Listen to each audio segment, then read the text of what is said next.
నమస్తే, welcome to 6 TV. నా పేరు శాలిని. బులెటిన్ అప్డేట్స్ చూద్దాం. వినాయక చవితి పండుగ సందర్భంగా AP CM Chandrababu, deputy CM Pawan Kalyan Telugu ప్రజలకు శుభాకాంక్షలు తెలియజేశారు. వినాయక చవితి పండుగ సందర్భంగా దేశ విదేశాల్లో ఉన్న తెలుగు ప్రజలకు శుభాకాంక్షలు అంటూ చంద్రబాబు ట్వీట్ చేశారు. వాడవాడల చవితి పందిళ్లతో కలకలలాడాల్సిన సమయంలో వచ్చిన భారీ వర్షాలు, ఆకస్మిక వరదలు విజయవాడ ప్రజలను తీవ్ర కష్టాల పాలు చేశాయని చంద్రబాబు విచారం వ్యక్తం చేశారు. వారి బాధలు తీర్చేందుకు అహర్నిశలు కృషి చేస్తున్నామని, ప్రజలు సాధారణ జీవితం పొందేందుకు అన్ని చర్యలు తీసుకుంటున్నామని వివరించారు. రానున్న రోజుల్లో ప్రజలకు ఎలాంటి విపత్తులు రాకుండా చూడాలని ఆ వక్రతుండ మహాగణపతిని కోరుకుంటున్నట్టు వెల్లడించారు.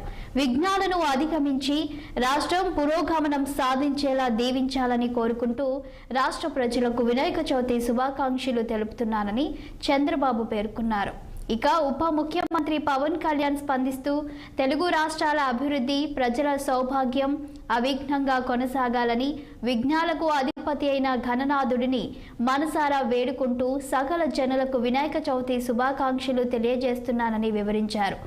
ఏపీ ప్రజలు వరదలతో బీతిల్లుతున్న తరుణంలో వచ్చిన ఈ వినాయక చవితిని భక్తి ప్రపత్తులతో ఆనందదాయకంగా జరుపుకునే పరిస్థితులు లేకపోవడం దురదృష్టకరమని జనసేనాని విచారం వ్యక్తం చేశారు.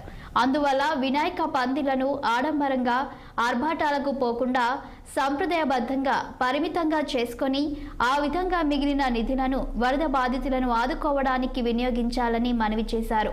మట్టి వినాయక ప్రతిమలనే పూజించండి అని ఎప్పట్లాగే ఇప్పుడు చెబుతున్నానని పవన్ కళ్యాణ్ పేర్కొన్నారు. నీటిలో కరగని కృత్రిమ పదార్థాలతో రూపొందించిన ప్రతిమలను ప్రోత్సహించవద్దని పిలుపునిచ్చారు. మన భావి తరాలకు చక్కని పర్యావరణాన్ని అందించాలన్న సంకల్పాన్ని విస్మరించవద్దని సూచించారు.